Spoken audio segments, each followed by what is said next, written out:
Alright guys, welcome back, and in this particular video we are going to be talking about how Google knows the content of your website, or let's say the title of your website, or what your website is all about. So now let's use this product page on our e-commerce website as an example. And as you can see here, we have this native African dress with the price, and if you go down you will see some of the contents of it here. So now how will Google know the title and the name of this particular product on this page? Is that Google have a smart spider that they use to crawl all the websites you see on the internet.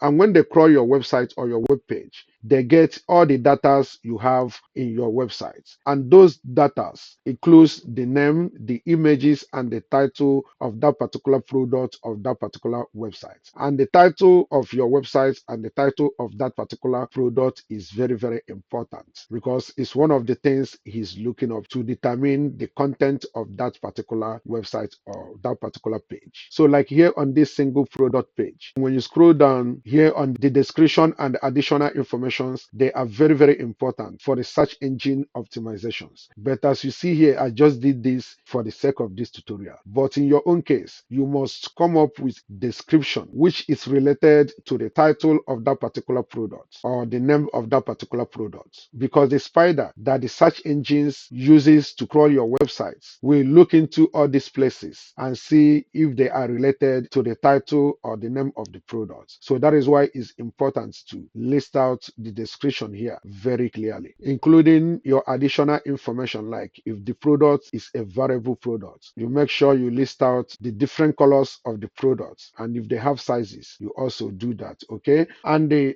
don't forget that there is something called keywords. And that keyword can be the title or the name of this product, and it should also be included among the description write-ups. Now, the name of this product, this name you see here, can be regarded as the keyword. And as it is written here, it should also be included in the description write-ups for a proper search engine optimization best practices. So now when the Google or any search engine spider comes to your website or your web page, for example, to crawl on this one and find out that he can discover this native African dress, so many places in your description, then he will regard this as the keyword of this particular page or this particular product. So now with that, when someone searches on Google about, let's say for example, a name related to that your product, like this one, native African dress, then the Google already know that your site sells a product named that. And for that, it will include your website into the suggestion that he will bring up to the person in the search results, because he has already been convinced that this is the keyword of this particular product, and that represents the name of the product, which he can also find so many places in your description. And as I explained it here with this e-commerce single product page, that is the same process in every other website, like for business websites, real estate websites, personal websites, or whichever website you have created. This is the same process that you have to do to optimize your page or your website for a better search engine optimization. So this is to show you how important a keyword is for Google to be able to index your site. Now, choosing your keywords, like I explained earlier, that your keywords, which in this case, that this one is native African dress, and like in that your description, if you have something like up to 300 words in your description, so let's say your keywords should be repeated in up to 9 times possibly, okay? And if you have something like 100 words of keywords, then your keywords should be at least found 3 times in 100 words keywords, okay? So that is to show you how important a keyword is, so that it will be easier for search engines to index your site or possibly know what your product is talking about. And with doing all this, Google and other search engines will now be able to merge your keywords, which in this case can be the name of this particular product that we are using as an example.